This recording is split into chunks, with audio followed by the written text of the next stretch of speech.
And today I wanted to discuss discipline and unhappiness, and discuss some of the things that, how people come into the states of unhappiness, and how we can use this them cycle to rid ourselves of unhappiness once and for all.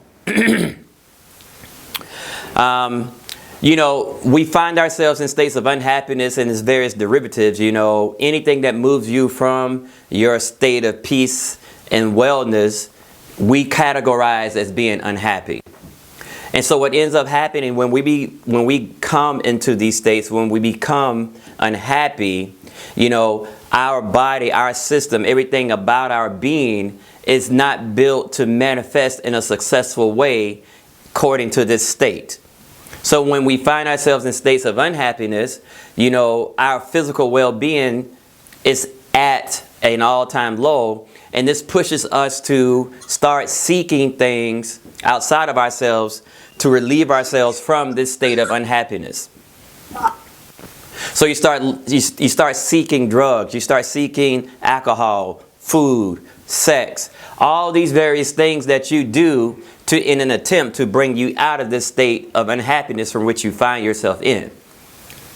Remember again that your body, everything about your spirit, everything about your mental is not built to function in states of unhappiness. So when you find yourself in unhappiness, whatever the reason, you have to understand that is a dire strait within your physical being, within your mental being, within your spiritual being. You have to resolve that as soon as possible. And that puts us in the position, unfortunately, to look for uppers, to look for things that will stimulate ourselves out of unhappiness.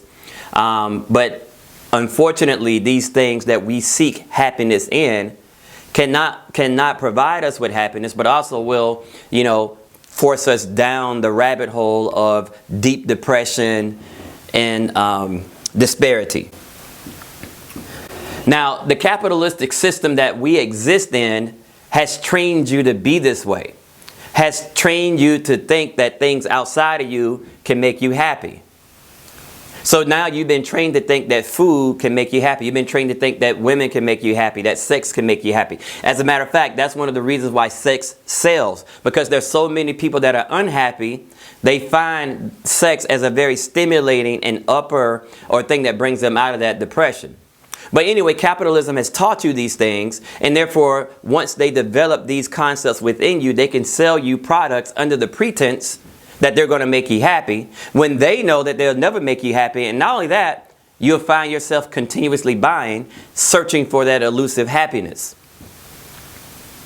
The American psychologist Edward Bernays, he was a cousin of Freud. He wrote many books. One of the books that he wrote was called Galvanizing Public Consent. It was him that taught corporations to not sell products directly to the consumer, but first create the need in the consumer and then sell to the need. This psychologist was the first person to teach them this. So instead of me selling you a car directly, what I'm going to do is create in you a sense of unhappiness for not having the car, which will create an emotional buy within you, by which you'll start to buy outside of your needs. But through that process of seeking happiness within these things, you'll continue to manifest in an unending cycle of unhappiness, which perpetuates more money for capitalism. Let's go to the Ma'asar. Let's see what the Book of Knowing says about this. We have here in the Book of the Book of Knowing, chapter Nut, verse 29. It says, happiness or bliss is the result of the self winning the competition between self and the Sahu. Happiness existed in the state of Nu, not Nut, but Nu, and thus is the essential nature of man and woman. Now here you've been trained to think that, happiness is something that is outside of you, and therefore people sell products to you. When you were enslaved, you were trained to think that happiness was something that you achieve once you go to heaven, and therefore as a result of placing your happiness outside of yourself, you can be enslaved. But what the ancestors taught us, what the Maasai teaches us, is that happiness existed before the creation of anything. Happiness existed before the creation of anything that could possibly make you happy. Therefore, in our eyes, happiness is something that is absent of the need of material value. It is something that can exist without the material needs being fulfilled. It is something that is your essential nature because it existed before the creation of any of things. It existed before even the creation of man and woman. I want you to really understand what I'm saying here. Because 90% of the problems in our society, the drug addiction, sex addiction, and all these different things, is simply because we have built our mental paradigm upon a fallacy. The ancestors said that happiness existed before the creation of things that you could be happy of. Before the creation of things that you can be happy with. It is essentially your nature. It is something that you have to give away through losing the mental competition. You know, thoughts and ideas of unhappiness have to be presented to you. And you being the king within the mental, you being the self within the mental, you being the derivative of Nebuchadnezzar in the mental, you have to accept these notions in order for happiness to manifest as a state of being. The concepts of unhappiness are being presented to you for you to either accept or decline. As the king. As the sovereign source within the mental. And you have to accept this reality, accept these thoughts, and give yourself permission to be unhappy.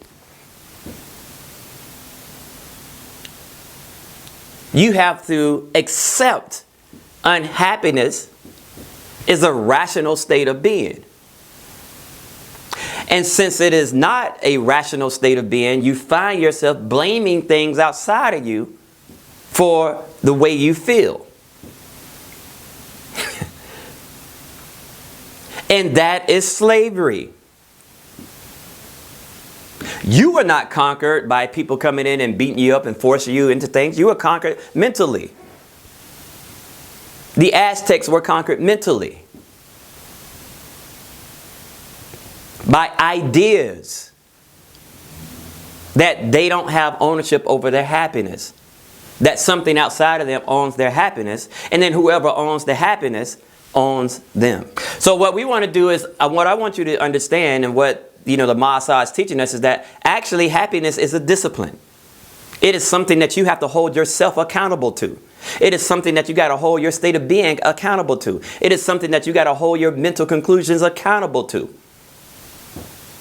You hold yourself accountable to the fact that you are in and of itself happiness prior to the things from which you can be happy with. You have to go through this revolution of freeing yourself from the mental slavery. You know, as long as you think something outside of yourself can make you happy, then whoever owns that thing is your slave master. If you think something outside of yourself can make you happy, then accept the fact that you are a slave and at the mercy of the people that own the things from which you feel as though makes you happy. You have to go through this revolution mentally. You have to free yourself from the shackles. Chattel slavery cannot take place without mental slavery.